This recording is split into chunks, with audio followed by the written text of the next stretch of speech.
রাজ্যের কোঅপারেটিভ ব্যাংকে বিপুল পরিমাণে কর্মী নিয়োগের বিজ্ঞপ্তি প্রকাশিত হয়েছে। গ্রুপ ডি পদে আপনারা আবেদন জানাতে পারবেন। তো আজকে ভিডিওটির মধ্যে দিয়ে এর সম্পূর্ণ ডিটেলস বিষয় আপনাদের জানানোর চেষ্টা করব। ভিডিওটিকে স্কিপ না করে প্রথম থেকে শেষ পর্যন্ত মনোযোগ সহকারে দেখতে থাকুন। চ্যানেলে প্রথমবার হলে আর এরকম নতুন নতুন আপডেট পেতে হলে চ্যানেলটিকে সাবস্ক্রাইব করে পাশের বেল আইকনটিকে অবশ্যই বাজিয়ে রাখবেন। তো চলুন ভিডিওটিকে শুরু করা যাক। প্রথমে আসবো পদের নাম। সংশ্লিষ্ট শাখার কোঅপারেটিভ ব্যাংকের তরফে কর্মী নিয়োগের যে বিজ্ঞপ্তি প্রকাশিত হয়েছে, এখানে শূন্য পদের নাম হলো সাব স্টাফ গ্রেড 4 পদ। সাব স্টাফ এই পদেই নিয়োগটা কিন্তু করা হচ্ছে। এরপরে চলে আসবো মোট শূন্য পদ। সাব স্টাফ পদে মোট শূন্য পদের সংখ্যা রয়েছে 41টি। এর মধ্যে জেনারেলদের জন্য রয়েছে 20টি, এসসি ক্যাটাগরির জন্য রয়েছে 10টি, এসটি ক্যাটাগরির জন্য রয়েছে চাকরি প্রার্থীদের 2টি, ওবিসি এ ক্যাটাগরিদের জন্য 4টে, ওবিসি বি ক্যাটাগরিদের জন্য 3টে এবং ইডাব্লিউএস চাকরি প্রার্থীদের জন্য রয়েছে 2টো। এই টোটাল 41খানা শূন্য পদ রয়েছে। এরপরে আমরা চলে আসবো আবেদন যোগ্যতা।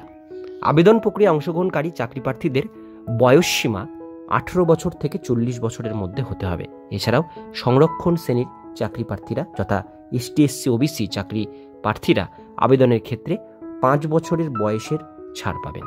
শিক্ষাগত যোগ্যতা হিসাবে চাকরি প্রার্থীদের কোনো স্বীকৃত বিদ্যালয় থেকে মাধ্যমিক পাশ করে থাকতে হবে, তবেই আবেদন করতে পারবেন।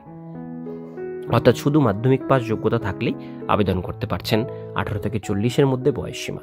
এবার চলে আসবো মাসিক বেতন। সংশ্লিষ্ট শাখার কোঅপারেটিভ ব্যাংক কর্মী নিয়োগ প্রক্রিয়ায় অংশগ্রহণকারী চাকরি প্রার্থীদের মাসিক বেতন ন্যূনতম 18,600 টাকা অর্থাৎ পে লেভেল 1 অনুসারে বেতন পাবেন।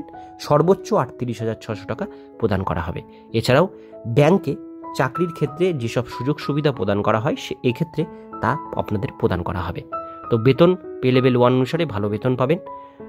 এবার দেখে নেব আবেদন পদ্ধতিটা কিভাবে আবেদন করবেন। আবেদন প্রক্রিয়া অংশগ্রহণকারী চাকরি প্রার্থীদের সর্বপ্রথম এর অফিসিয়াল ওয়েবসাইট থেকে আবেদনপত্রটি ডাউনলোড করতে হবে। আবেদনপত্র ডাউনলোড হওয়ার পর সেখানে উল্লেখিত আবেদনকারীর নাম, ঠিকানা সহ শিক্ষাগত যোগ্যতার তথ্যগুলো পূরণ করতে হবে। আবেদনপত্র পূরণ হওয়ার পর এর সঙ্গে প্রয়োজনীয় নথিগুলো যুক্ত করে সংশ্লিষ্ট সেন্ট্রাল কোঅপারেটিভ ব্যাংকের হেড অফিসে জমা করতে হবে।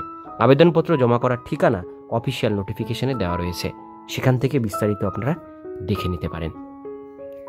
আবেদনপত্র জমা দেওয়ার জন্য যে সমস্ত প্রয়োজনীয় ডকুমেন্টস আপনাদের দরকার সেই সমস্ত ডকুমেন্টসগুলো এখানে লিস্ট আছে। 1 নাম্বার মাধ্যমিক বা তার সমতুল্য মার্কশিট এবং certificate, Aadhaar card, PAN card, voter card, driving licence যদি থাকে, অন্য কোনো রাজ্য বা কেন্দ্রীয় সরকার দ্বারা জারি করা আইডি প্রমাণ প্রভৃতি যদি থাকে। এরপরে আমরা চলে আসবো নিয়োগ প্রক্রিয়ায়। আবেদন প্রক্রিয়া অংশগ্রহণকারী চাকরি প্রার্থীদের বাছাইয়ের ক্ষেত্রে কোনো লিখিত পরীক্ষা হবে। বাছাইয়ের ক্ষেত্রে প্রথমেই লিখিত পরীক্ষা হবে। লিখিত পরীক্ষা 70 নম্বরের হবে, এমসিকিউ টাইপ কোশ্চিন হবে। পরীক্ষায় যারা পাশ করবেন তাদেরকে পরবর্তীকালে 30 নম্বরের পার্সোনালিটি টেস্ট দিতে হবে, অর্থাৎ ইন্টারভিউ দিতে হবে 30 নম্বর, টোটাল 100 মার্কসের পরীক্ষা। এবার দেখে নেব আবেদনের তারিখ। আবেদন প্রক্রিয়া গত 6 জানুয়ারি 2025 তারিখ থেকে শুরু হয়েছে। এই আবেদন প্রক্রিয়া চলবে আগামী 21শে জানুয়ারি 2025 তারিখ পর্যন্ত।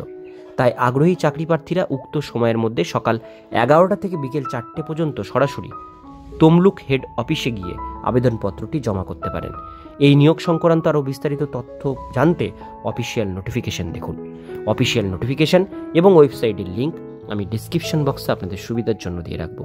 আজকের ভিডিও এতটুকুন পর্যন্তই। ভিডিওটি কেমন লাগলো অবশ্যই কমেন্টে জানাবেন, ভালো লাগলে লাইক করবেন। এরকমই নিত্য নতুন চাকরির আপডেট পেতে গেলে চ্যানেলটিকে সাবস্ক্রাইব করে পাশের বেল আইকনটিকে অবশ্যই বাজিয়ে রাখবেন।